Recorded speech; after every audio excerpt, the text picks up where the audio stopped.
Hello everyone, आप लोग का स्वागत है मैकेनिक्स ऑफ सॉलिड के ऑनलाइन क्लास में।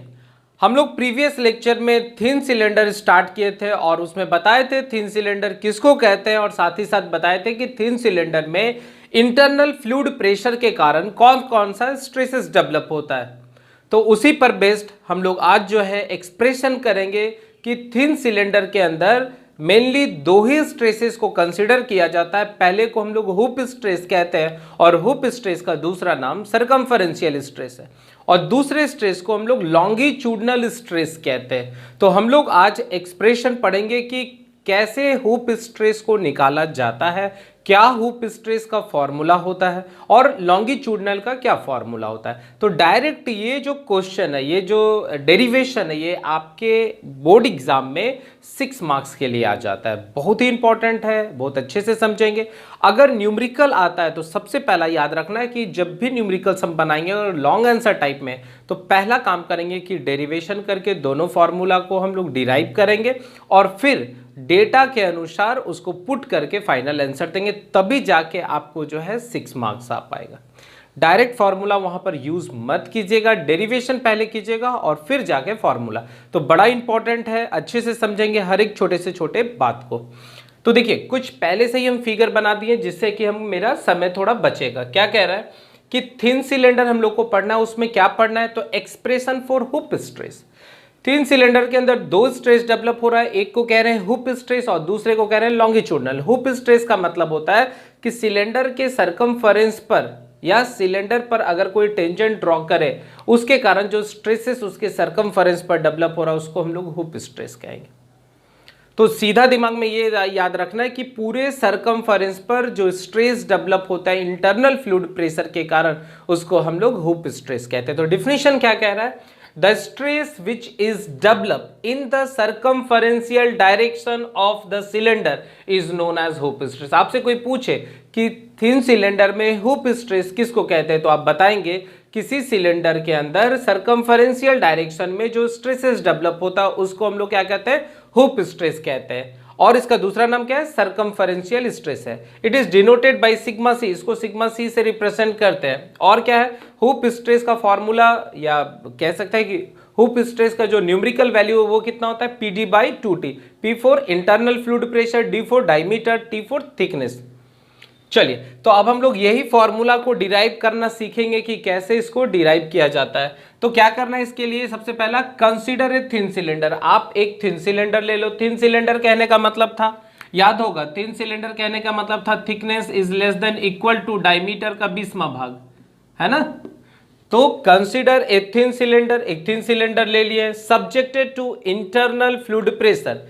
इसमें क्या है? फ्लूइड प्रेशर है। कोई भी सिलेंडर अगर आप ले रहे हैं तो उसमें आप क्या कर रहे हैं? जनरली लिक्विड को स्टोर कर रहे हैं। लिक्विड भी कैसा है? हाई प्रेशर का है।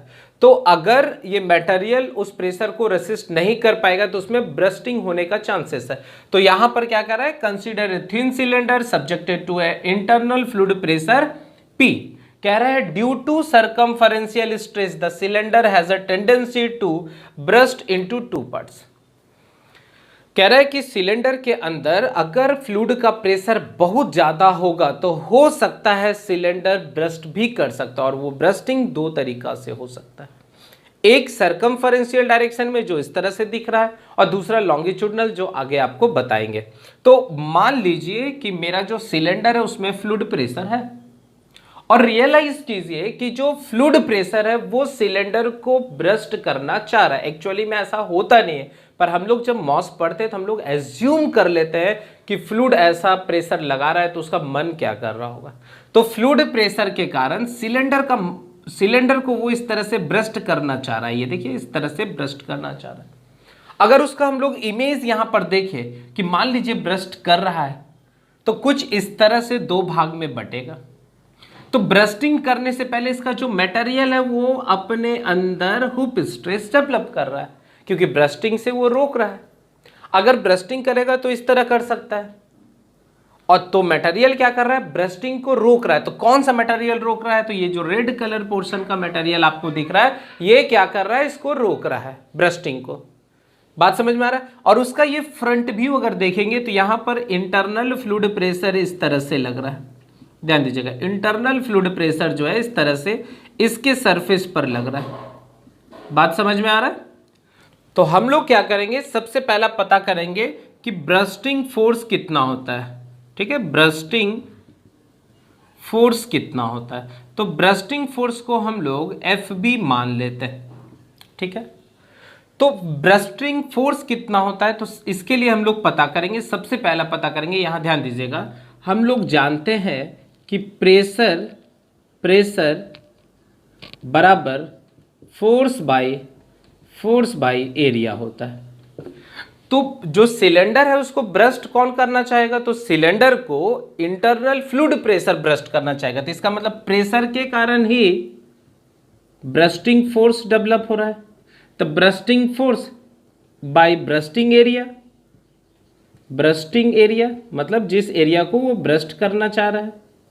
तो यहां से एक चीज आपको दिख रहा है कि ब्रस्टिंग फोर्स, तो ब्रस्टिंग फोर्स को यहीं रहने देते हैं और ब्रस्टिंग एरिया को अगर प्रेशर के साथ गुना कर देंगे तो we can easily calculate the bursting force. तो यहां पर हम लिख सकते हैं प्रेशर गुना एरिया। कौन सा एरिया होगा, तो देखिए कौन से एरिया को ब्रस्ट करना चाह रहा है, तो आप नोटिस कर रहे हैं कि ये वाले सेक्शन में, ये देखिए ये आपका लेंथ है और ये इसका डायमीटर है। तो ब्रस्टिंग, क्योंकि फ्लूइड तो इसी एरिया में रखा हुआ है, फ्लूइड तो इसी एरिया में आपको रखा हुआ है, तो इसका हमको एरिया अगर फाइंड आउट हो जाए तो यही एरिया जो है ब्रस्टिंग के लिए रेस्पॉन्सिबल होगा।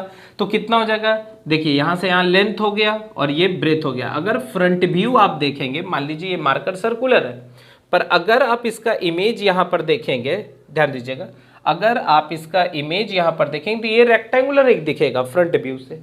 तो ये इसका डायमीटर हो गया, ये इसका लेंथ हो गया, तो एरिया यहां पर क्या हो जाएगा, D × L हो गया। कैसे हुआ, तो यहां पर सिंस करके लिख देंगे कि प्रेशर बराबर ब्रस्टिंग फोर्स और बाय ब्रस्टिंग एरिया। क्लियर है? चलिए नेक्स्ट हम लोग क्या काम करेंगे, तो नेक्स्ट काम करेंगे हम लोग रेसिस्टिंग फोर्स पता करेंगे। रेसिस्टिंग फोर्स, चूंकि फ्लूइड इसको ब्रस्ट करना चाहेगा पर मटेरियल इसको क्या करना चाहेगा, रेसिस्ट करना चाहेगा, रोकना चाहेगा। तो जो रेसिस्टिंग फोर्स है वो कितना होगा ये पता करते हैं। तो कैसे पता कर सकते हैं, तो ध्यान दीजिएगा, यहां पर हम लोग जानते हैं कि रेसिस्टिंग कब होता है, स्ट्रेस बराबर resisting force by resisting area. तो अगर हमको रेसिस्टिंग फोर्स करना है तो क्या करना है, सिग्मा गुना रेसिस्टिंग एरिया। तो यहां पर हम लिख सकते हैं, ध्यान दीजिएगा, यहां पर लिख सकते हैं सिग्मा गुना, तो यहां पर सिग्मा गुना रेसिस्टिंग एरिया। अब रेसिस्ट कौन कर रहा है ये इंपॉर्टेंट। तो याद रखना, कभी भी मॉस पढ़ेंगे तो रेसिस्टिंग एरिया हमेशा मटेरियल का होगा, खाली जगह का नहीं। जैसे ये वाला जो पोर्शन है ये खाली जगह है, इसमें फ्लूइड भरा है, इसलिए फ्लूइड के लिए वो ब्रस्टिंग फोर्स हो गया, ब्रस्टिंग एरिया हो गया। पर रेसिस्टिंग कौन करेगा, तो हमेशा मटेरियल रेसिस्ट करेगा, ये मटेरियल रेसिस्ट कर रहा है। तो हमेशा याद रखना है मॉस में कि मटेरियल जहां रहेगा उसी का एरिया लेते हैं। क्लियर है? तो इसका एरिया कैसे निकलेगा, तो ये रेसिस्ट कर रहा है, ये मान लीजिए कि अभी टूटा नहीं है तो मेनली यही रेसिस्ट कर रहा है। तो रेसिस्ट कौन सा एरिया कर रहा है, तो हम लोग इसको कंसीडर करते हैं, ये थिकनेस है और ये लेंथ है, तो T × L लेंथ गुना ब्रेथ, और यहां भी T × L लेंथ गुना ब्रेथ वाला फॉर्मूला लगाएंगे।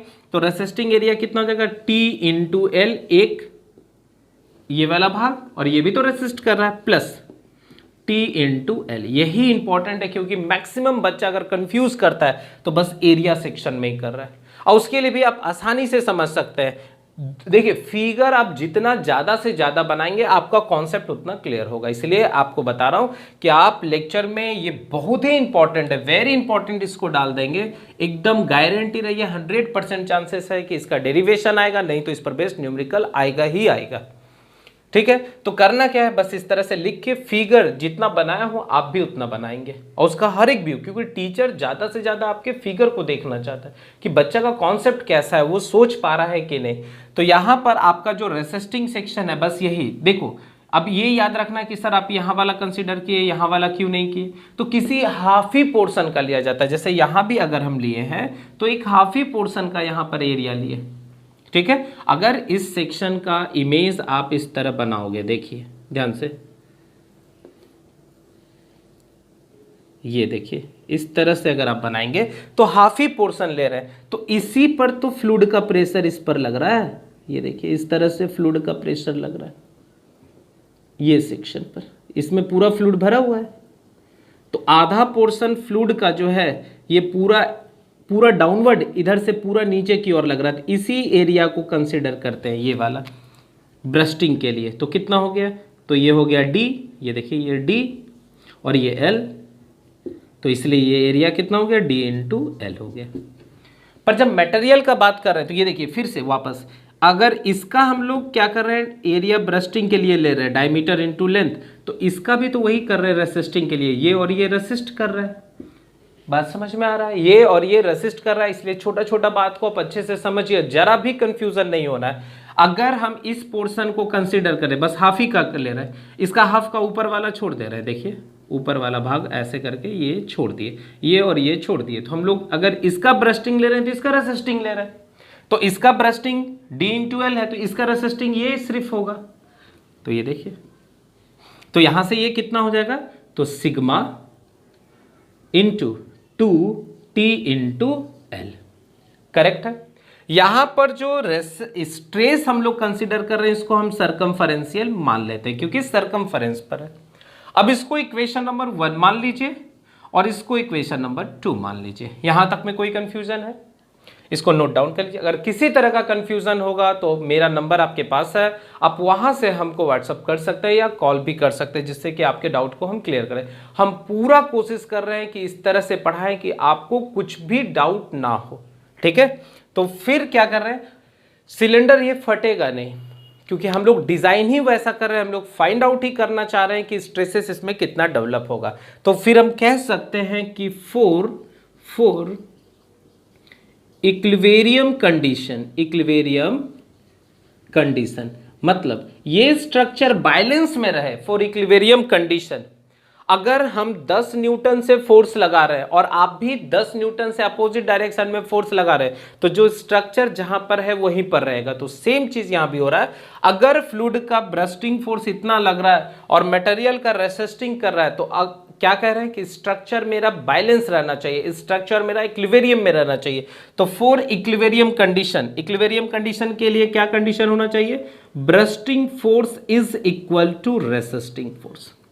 ऑलरेडी पढ़े हैं इक्विलिब्रियम के लिए कि जितना भी फोर्स लग रहा है उसका जोड़ 0 हो जाना चाहिए। तो एक फोर्स अगर अंदर की ओर लग रहा है और एक फोर्स बाहर की ओर लग रहा है तो अंदर वाले को नेगेटिव मान लिए, बाहर को पॉजिटिव मान लिए, जोड़े 0 आ गया, तो वहां से FB इक्वल टू FR आ रहा है। कोई कंफ्यूजन नहीं। चलिए अब हम लोग क्या करेंगे, FV का वैल्यू यहां पर पुट कर देंगे, तो P into D into T, sorry L, ठीक है L देख लीजिए, equal to sigma C into 2 into T into L. अब इसमें कुछ कॉमन टर्म आपको कटेगा, तो हमको यहां दिख रहा है L से L कट गया और हमको क्या निकालना है, हमको निकालना है कि हुप स्ट्रेस कितना होगा। तो फाइनली यहां से अगर आप सॉल्व करेंगे तो sigma C is equal to P D by 2t। कोई कंफ्यूजन नहीं। और यहां पर आप लिख देंगे वेयर, ध्यान दीजिएगा, जहां पर आप लिख देंगे वेयर P क्या हो जाएगा, फ्लूइड प्रेशर, T क्या हो जाएगा, थिकनेस किसका, ये मटेरियल का, ये मटेरियल कितना मोटा है, थिकनेस, और D क्या होगा, इंटरनल डाया। अगर गलती से क्वेश्चन में एक्सटर्नल डायमीटर दे देगा, जैसे अब समझा रहा हूं यहां पर ध्यान दीजिएगा, अगर मान लीजिए ये एक्सटर्नल डायमीटर कैपिटल D दे दिया तो देखिए यहां से यहां थिकनेस है टी, यहां से यहां थिकनेस है, इसका मतलब डी में से टी घटा दीजिए और एक इधर का भी टी घटा दीजिए, तो ये क्या निकल जाएगा, इंटरनल डायमीटर। तो कभी कभी कोई किसी क्वेश्चन में क्या होता है, इंटरनल डायमीटर ना देख के क्या देता है, एक्सटर्नल, तो वहां से थिकनेस को घटा देंगे कितना, तो D minus two T equal to D हो जाएगा। क्लियर हो गया। तो फाइनली आपका जो हुप स्ट्रेस का डेरिवेशन है वो समाप्त हो गया। अब हम लोग लॉन्गिट्यूडनल स्ट्रेस का डेरिवेशन करेंगे, तब तक आप इसको अच्छे से अपने कॉपी में नोट डाउन कर लेंगे, एकदम कलरफुल बना के, अच्छे पेन, ब्लैक, ब्लू, रेड, ये सब का यूज करके, और बार बार डेरिवेशन को देखेंगे। और हम पूरा कोशिश कर रहे हैं कि ये पूरा का पूरा यूनिट लगातार आपका समाप्त कर दिया जाए। ठीक है, चलिए इसको नोट करिए फटाफट, हम हटाते हैं इसको।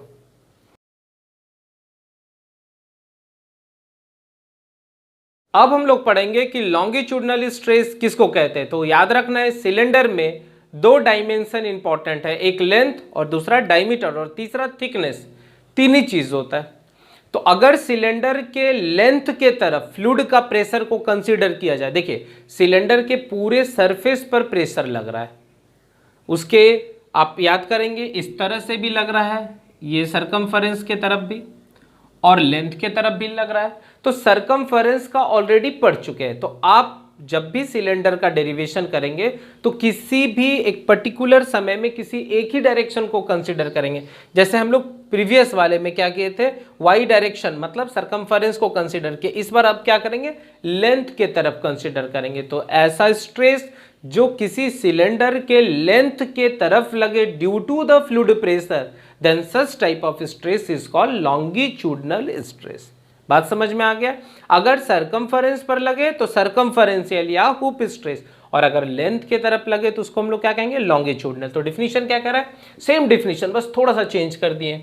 The stress which is develop in the longitudinal direction, longitudinal direction का मतलब हो गया, ब्रैकेट में आप लिख लेंगे लेंथ, अलोंग द लेंथ। तो the stress which is develop in the longitudinal direction of a thin cylinder is known as longitudinal stress. Clear एकदम हो गया। It is denoted by sigma L, इसको सिग्मा एल से represent करते हैं और इसका वैल्यू कितना होता है, PD by 4t, very very important, PD by 4t होता है।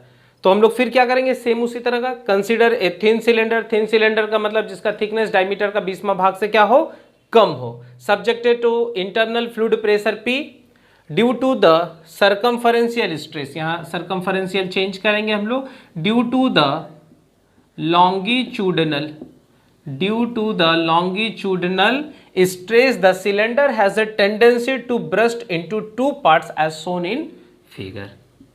कोई कंफ्यूजन नहीं। अब फिर सेम कॉन्सेप्ट हम लोग सबसे पहला पता करेंगे कि ब्रस्टिंग फोर्स कितना लगेगा इस पर। तो ब्रस्टिंग फोर्स को हम लोग FB मान लेंगे, और अभी हम लोग पढ़े भी हैं कि वापस कि प्रेशर बराबर ब्रस्टिंग फोर्स और by area in which pressure is act, यही तो पढ़े। तो ब्रस्टिंग फोर्स कैसे निकलेगा, तो ब्रस्टिंग फोर्स बराबर प्रेशर गुना एरिया। ठीक है, तो यहां पर प्रेशर गुना एरिया। अब किस पर एरिया लग रहा है, देखो आप अगर इस व्यू को देखेंगे तो पूरा का पूरा जो प्रेशर फोर्स है इस पर लग रहा है, करेक्ट है। हम एक बार रिपीट कर रहे हैं, इसको ध्यान से दूसरे तरीका से समझाते हैं, तब तक आप इसको नोट डाउन करेंगे। ठीक है,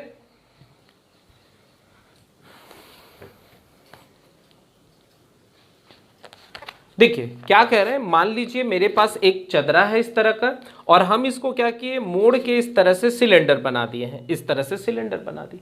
तो इसका एक सरफेस को आप इस तरह से कवर कर दो, ठीक है, तो कवर कर दिए, और इसके अंदर फ्लूइड प्रेशर है, इसके अंदर क्या है, फ्लूइड प्रेशर है। तो अगर कवर किए तो पूरा जो फ्लूइड का प्रेशर है, मान लीजिए फ्लूइड इस तरह से प्रेशर लगा रहा है, या हो सकता है किसी ट्रांसपोर्टेशन में जा रहा हो तो इस तरह से फ्लूइड जो है इसके वाल पर इधर धक्का मार रहा है, कभी इधर धक्का मार रहा है, तो जो धक्का मारेगा इसी सेक्शन पर न मारेगा, तो ये कवर लगा हुआ है। तो सेम चीज यहां पर ये कवर लगा हुआ है, तो ये इसका डायमीटर है, तो किस एरिया पर प्रेशर फोर्स लग रहा है, तो यहां पर प्रेशर बराबर ब्रस्टिंग फोर्स गुना एरिया किस रूप में आ जाएगा, π/4 d², क्योंकि जो प्रेशर फ्लूइड का प्रेशर है बस यही एरिया में ना मारेगा अगर यहां पर प्लेट लगा हुआ होगा। मान लीजिए हाई प्रेशर का फ्लूइड इसके अंदर है और यहां पर प्लेट इस तरह से लगा हुआ है, तो जो फ्लूइड का प्रेशर अगर मूवमेंट कहीं हो रहा है तो फ्लूइड का जो प्रेशर इसके वॉल सरफेस पर मारेगा, तो कितना, π/4 d²। तो यहां से ब्रस्टिंग फोर्स आप लिख सकते हैं F गुना π/4 d²। कहां से आया, तो यहां पर लिख देंगे since pressure is equal to bursting force divided by π/4 d²। Correct है। इसको आप क्या करेंगे, इक्वेशन नंबर 1 मान लीजिए। अब हम लोग आ जाएंगे कौन सा force, resisting force, resisting force. Resisting force को क्या कह रहे हैं, Fr कह रहे हैं। अब रियलाइज कीजिए कि ये सिलेंडर जो है इसके दोनों एंड को फिक्स किए हुए प्लेट लगाए हुए और फ्लूइड इस पर हाई प्रेशर से लगा हुआ है। तो अगर बहुत ज्यादा प्रेशर हो और ये एरिया काफी मजबूत हो, ये भी एरिया काफी मजबूत हो सकता है सिलेंडर बीच से फट जाए कुछ इस तरह से। ऐसे फटेगा नहीं, बस हम लोग ये एज्यूम करते हैं कि वो किस किस तरह से फेल्योर हो सकता है। तो मान लीजिए एक सिलेंडर और यहां रहता और हाई प्रेशर लगता तो ये फेल्योर ब्रस्ट करता, तो ब्रस्टिंग करने से पहले यही वाला सेक्शन तो उसको रेसिस्ट कर रहा होगा। ये वाला एरिया जो है रेसिस्टिंग एरिया है। ये जो ब्लैक कलर से पोर्शन आपको दिख रहा है, this area is called resisting area. यही आपका रेसिस्टिंग एरिया और ये आपका ब्रस्टिंग एरिया है। करेक्ट है। तो यहां से रेसिस्टिंग फोर्स बराबर क्या हो जाएगा, तो हम लोग फिर से पढ़ें, स्ट्रेस बराबर फोर्स, रेसिस्टिंग फोर्स बटे रेसिस्टिंग एरिया, रेसिस्टिंग एरिया। तो रेसिस्टिंग एरिया कैसे निकलेगा, तो ये देखिए आप इसका पहले सरकमफरेंस निकाल दीजिए जिसको हम लोग परिधि कहते हैं। तो अगर सरकमफरेंस निकाल दिए तो πd। अब रेसिस्ट कौन कर रहा है, ये मटेरियल कर रहा है, तो इसको आप अगर खोल देंगे तो ये आपका πd हो गया और ये थिकनेस है, तो लेंथ गुना ब्रेथ लगा दीजिए। तो यहां से कितना हो जाएगा, sigma l into resisting area πd into T. Repeat कर रहा हूं, ध्यान से सुनेंगे। ये हो गया Fr, ये इसको L मान लेते हैं। और रेसिस्टिंग एरिया कैसे निकलेगा, तो फिर से इसको फोल्ड कर रहे हैं, ध्यान दीजिएगा, फिर से फोल्ड कर रहे हैं। तो जैसे ही फोल्ड किए तो ये एक सर्कल आपको बना दिया, ये देखिए एक सर्कल बना। तो हम इसका पहले सबसे पहला सरकमफरेंस निकाल देते हैं। तो सरकमफरेंस कितना, πd। अब हम क्या किए, ये सरकमफरेंस को अगर खोलेंगे तो ये देखिए इस तरह से एक रेक्टेंगल दिखेगा πd, और ये मोटाई कितना है, थिकनेस। तो यही एरिया तो रेसिस्ट कर रहा है, तो πd इंटू टी। तो πd इंटू टी करेक्ट है। This is called equation number 2। अब हम लोग क्या करेंगे, फोर इक्विवेरियम, इक्विवेरियम के लिए फोर इक्विवेरियम, ठीक है। तो क्या होगा, ब्रस्टिंग फोर्स या resisting force, resisting force is equal to bursting force. Resisting force कितना है, तो sigma L into pi into D into T, और ब्रस्टिंग कितना है, तो P इंटू π/4 d²। तो यहां से कुछ कॉमन टर्म कट रहा है, देखिए पाई से पाई कट जाएगा, एक डायमीटर से एक डायमीटर कट जाएगा। तो यहां से सिग्मा L, ध्यान दीजिएगा, यहां से सिग्मा L बराबर कितना हो जा रहा है, तो PD बाई 4d। तो यहां से रिलेशन निकल गया। तो आई होप आपको ये डेरिवेशन भी अच्छे से समझ में आ रहा होगा। अब यहां से नोट क्या हमको कर लेना है, तो नोट यही कर लेना है कि यहाँ जो लॉन्गिट्यूडनल स्ट्रेस हो रहा है, या हम कह सकते हैं जो लॉन्गिट्यूडनल स्ट्रेस है वह सरकमफरेंशियल स्ट्रेस का आधा है। नोट करके, ये बड़ा इंपॉर्टेंट है, ऑब्जेक्टिव में डायरेक्ट क्वेश्चन आ सकता है। या इसी को कह सकते हैं कि सरकमफरेंशियल जो है वह 2 गुना है सिग्मा L से। ये देखिए, तो क्लियर पता चल गया कि सिग्मा C जो है वो ज्यादा बड़ा है, मतलब उस डायरेक्शन में स्ट्रेस लेने का क्षमता क्या है, ज्यादा है। तो जब भी डिजाइन करेंगे, याद रखना, जब भी डिजाइन करेंगे तो सिग्मा C पर ही करेंगे। तो आज हम लोग एक्सप्रेशन को ही रहने देते हैं। नेक्स्ट लेक्चर में हम लोग इस पर बेस्ड कुछ न्यूमेरिकल्स पार्ट को देखेंगे। तब तक आप इसको अच्छे से अपने कॉपी में नोट डाउन कीजिए और जल्दी से आपको इसका नेक्स्ट पार्ट आपको दे रहे हैं न्यूमेरिकल्स का। ठीक है, चलिए, थैंक यू।